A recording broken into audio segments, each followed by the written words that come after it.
Welcome back. नाज़रीन, अहम खबर शामिल करेंगे। पीपल्स पार्टी के रहनुमा खुर्शीद शाह का बड़ा इंकशाफ। कहा, इंतखाबी नताइज के बाद पीपल्स पार्टी ने हुकूमत साजी के लिए पीटीआई से रब्ता किया। पीटीआई ने पीपल्स पार्टी के राब्ते पर इनकार कर दिया और पीटीआई धांधली का दावा करती है, मगर खैबर पख्तूनख्वा में 90 से जायद नशिस्तें हासिल की।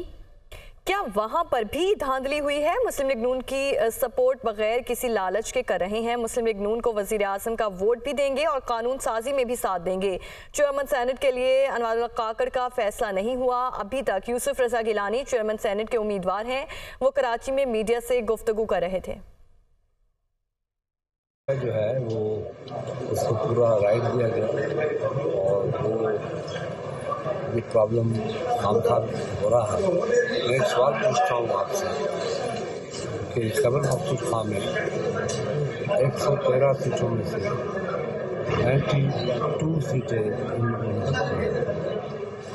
और 45 एमएलए में से 40 एमएलए जीते हैं। तो आप क्या कहते हैं कि ऐसा हो सकता है? इन लोगों ने अपने अपने इलाकों में जो कुछ स्टेटमेंट की, हम उसको दोहरा नहीं रहे। हम मसले का हल निकाल रहे हैं, पार्लियामेंट चले। हमने जमहूरियत को सामने रखते हुए सबसे पहले रब्ता पीटीआई से किया कि आप आएंगे और उन लोगों ने इनकार कर दिया। पीपल्स पार्टी के पास इस वक्त पार्लियामेंट में जमहूरियत की चाबी है। हम चला सकते हैं। हमने इसको डेमोक्रेटिक वे में इस्तेमाल किया। पीपल्स पार्टी के अवैस कादिर शाह 18वें स्पीकर सिंध असम्बली मुंतखब। अवैस कादिर शाह ने 111 वोट हासिल किए, जबकि एमक्यूएम की सोफिया सईद शाह ने 36 वोट हासिल किए। स्पीकर के इंतखाब के लिए कुल 147 वोट कास्ट हुए। अवैस कादिर शाह ने स्पीकर सिंध असम्बली के फ़राइज़ संभाल लिए हैं। अवैस कादिर शाह PSI सखर से रुकन सिंध असम्बली मुंतखब हुए। अपडेट कर रहे हैं अहम खबर से। पीपल्स पार्टी के अवैस कादिर शाह 18वें स्पीकर सिंध असम्बली मुंतखब हुए। अवैस कादिर शाह ने 111 वोट हासिल किए। स्पीकर सिंध असम्बली अवैस कादिर शाह ने कहा, गैर जानिबदार रहकर सब मेंबरान को साथ लेकर चलूंगा। माजी में जो कुछ हुआ उसको भूल जाएं, सब मिलकर नई शुरुआत करें और अवाम की नुमाइंदगी करें। बिलावल भुट्टो, आसिफ अली जरदारी और फरयाल तालपुर का शुक्रगुजार हूँ। अपने हल्के के लोगों का भी मशकूर हूँ। पहली बार सखर डिस्ट्रिक्ट से स्पीकर सिंध असम्बली मुंतखब होना एजाज की बात है। वो असम्बली इजलास से खिताब कर रहे थे। मजीद क्या कहा, आइए देखते हैं। मशकूर और शुक्रगुजार हूँ अपनी लीडरशिप का, बिलावल भुट्टो जरदारी साहब, प्रेसिडेंट आसिफ अली खान जरदारी साहब और मेरी बहन, मेरी मेंटोर अदीफ अरियाल टालपुर साहिबा का। इंतहाई मशकूर हूँ अपने हल्के के लोगों का। पहली दफ़ा तारीख में प्रोविंशियल असेंबली का स्पीकर सखर डिस्ट्रिक्ट से बना है। ये हमारे लिए एक बहुत बड़ा एजाज़ है। सारे मेंबरान को साथ लेके चलूंगा। इस मुकद्दस ऐवान में माजी में जो कुछ हुआ उसे भूल के अगर हम एक नया स्टार्ट लें, आए यहाँ पे अपने हल्के के लोगों की नुमाइंदगी करें, तो इंशाल्लाह अगले 5 साल ये हाउस बहुत बेहतर तरीके से चलेगा और बहुत सारी अचीवमेंट्स होंगे।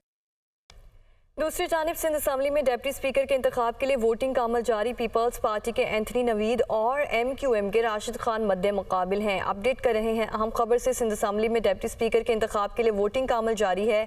इसी पर बात करने के लिए मोहम्मद अरशद हमारे साथ मौजूद हैं। अरशद, बताइए।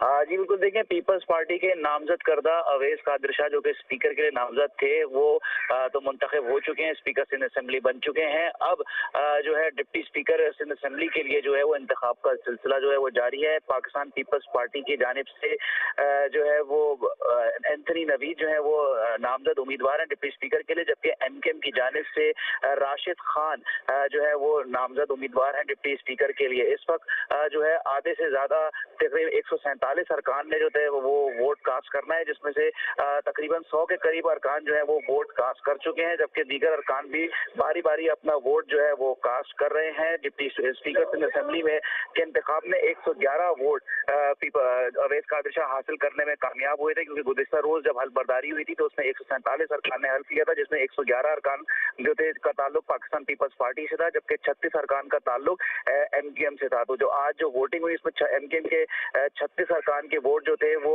सूफिया सईद शाह के हक में थे, जबकि 111 अरकान जो कि पीपल्स पार्टी के थे उनके तमाम के तमाम अरकान के वोट जो थे वो अवैस कादिर शाह के हक में थे। अब वोटिंग का सिलसिला जारी है डिप्टी स्पीकर के लिए और कुछ ही देर में ये सिलसिला भी खत्म होगा। जैसी वोटिंग का सिलसिला तो गिनती का अमल होगा और उसके बाद स्पीकर सिंध असेंबली की जानिब से नताइज का ऐलान किया जाएगा। जी, कुछ ही देर में नताइज का ऐलान भी कर दिया जाएगा। मोहम्मद अरशद कराची से हमें अपडेट कर रहे थे, आपका बहुत शुक्रिया।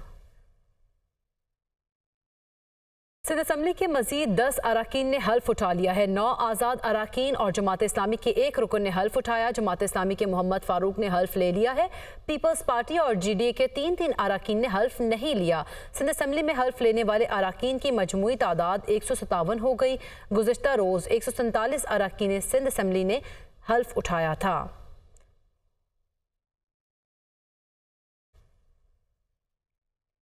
कौन बनेगा वज़ीर आला सिंध? इंतखाब कल होगा। पीपल्स पार्टी के मुराद अली शाह और MQM के अली खुर्शीदी मद्दे मुकाबिल होंगे। मुराद अली शाह और अली खुर्शीदी ने वज़ारत आला के लिए कागजात जमा करा दिए। कागजात नामजदगी की जांच पड़ताल आज शाम 6 बजे तक होगी।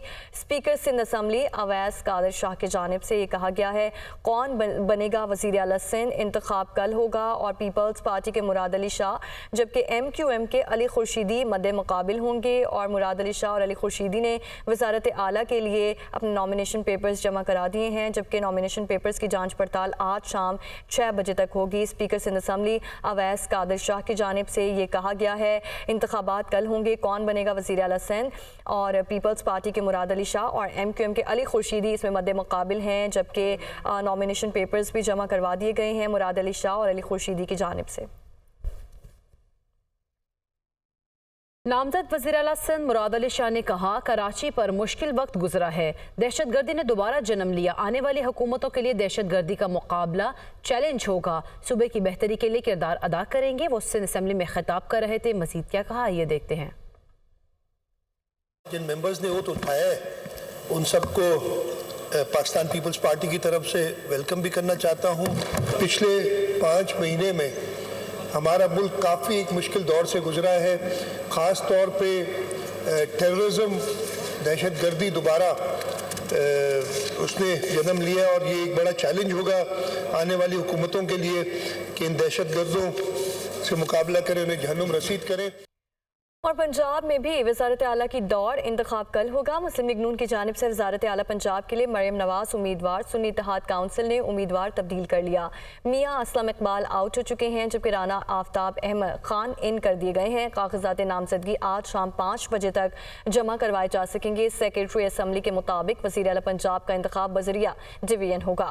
अपडेट कर रहे हैं अहम खबर से, पंजाब की वज़ारत आला की दौड़, इंतखाब कल होगा। मुस्लिम लीग नून की जानिब से वज़ारत आला पंजाब के लिए मरियम नवाज उम्मीदवार हैं, जबकि सुन्नी इत्तेहाद काउंसिल ने उम्मीदवार तब्दील कर लिया है। मियाँ असलम इकबाल का आउट कर दिया गया और राना आफ्ताब अहमद खान इन हो चुके हैं, जबकि नॉमिनेशन पेपर्स भी आज शाम 5 बजे तक जमा करवाए जा सकेंगे। सेक्रेटरी असम्बली के मुताबिक वज़ीर आला पंजाब का इंतखाब बजरिया डिवीजन होगा। अपडेट कर रहे हैं आम खबर से, पंजाब की वज़ारत आला की दौड़ भी जारी है और इंतखाब कल होगा। सुन्नी इत्तेहाद काउंसिल के वज़ीर आला पंजाब के लिए उम्मीदवार राना आफ्ताब अहमद खान ने कहा है कि मुस्लिम लीग नून के पास अक्सरियत है तो डर किस बात का है, वो हमारे मेंबरान को ऐवान में आने दें। वो दुनिया न्यूज़ के नुमाइंदा खुसूसी लियाकत अंसारी से गुफ्तगू कर रहे थे। उनके दरमियान क्या बातचीत हुई है, आइए आपको दिखाते हैं। पंजाब का इंतखाब कल पंजाब असम्बली के ऐवान में होने जा रहा है। सुन्नी इत्तेहाद काउंसिल ने वज़ीर आला पंजाब के लिए मियाँ असलम इकबाल की जगह राना आफ्ताब अहमद खान को नामजद किया है, जो सीनियर पार्लियामेंटेरियन और 5वीं मरतबा जो है पंजाब असम्बली के रुकन बने हैं। वज़ीर आला के इंतखाब के लिए सुन्नी इत्तेहाद काउंसिल की क्या हिकमत अमली होगी, उन्हीं से बात करते हैं। ये हाउस ही कंप्लीट नहीं है, आपकी रिजर्व सीट्स का उन्होंने अभी तक फैसला नहीं किया है। हमारे मेंबरान जो हैं अभी इनकी पुलिस कस्टडी में भी है, जैसे अहमद रशीद हैं। हमारे जो नॉमिनेटेड चीफ मिनिस्टर के कैंडिडेट थे मियाँ असलम इकबाल साहब, उन्होंने आज तक उनको पेश नहीं किया, ना उनको असेंबली में आने दे रहे हैं। क्या इनको क्या किस चीज़ की ज़रूरत है? अगर इनके पास इतने वाफर मेंबर्स हैं तो आने दें। हाउस की ज़ीनत होती है, जमहूरियत की ये खूबसूरती होती है कि आप तनकीद भी बर्दाश्त करें और आगे चलें।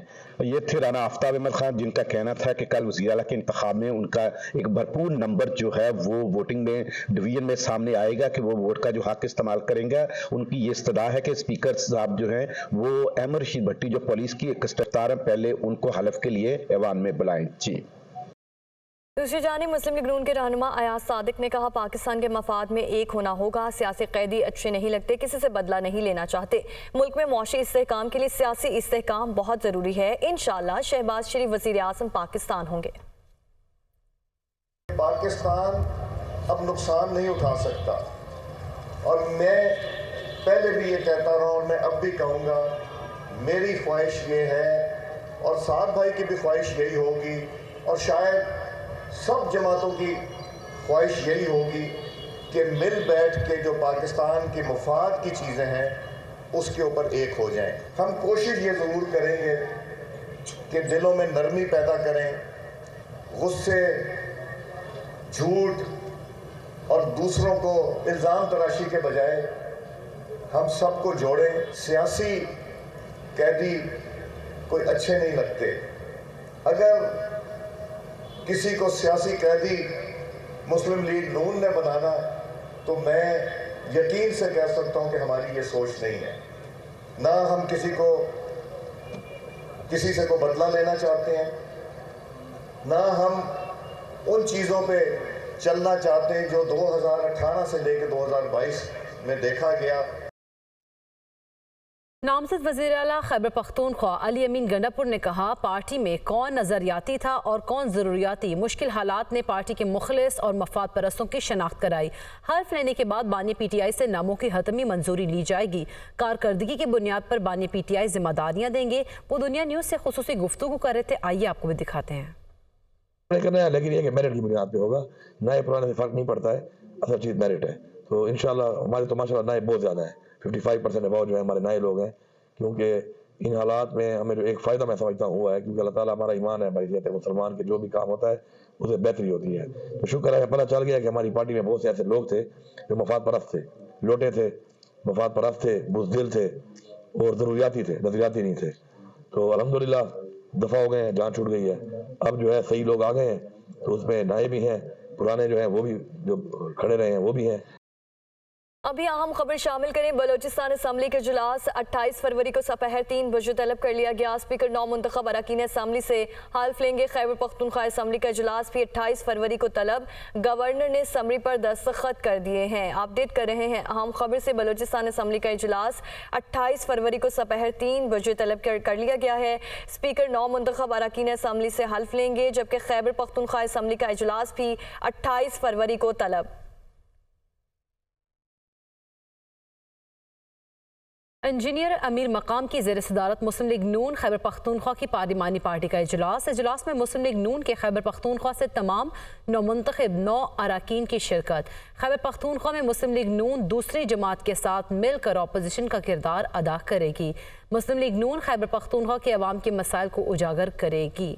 इंजीनियर अमीर मकाम की ज़ेर सदारत मुस्लिम लीग नून खैबर पख्तूनख्वा की पार्लिमानी पार्टी का इजलास में मुस्लिम लीग नून के खैबर पख्तूनख्वा से तमाम नौमुंतखब 9 अरकान की जानिब से शिरकत की गई और खैबर पख्तूनख्वा में मुस्लिम लीग नून दूसरी जमातों के साथ मिलकर अपोजिशन का किरदार अदा करेगी। ऐसा कहना था अमीर मकाम का।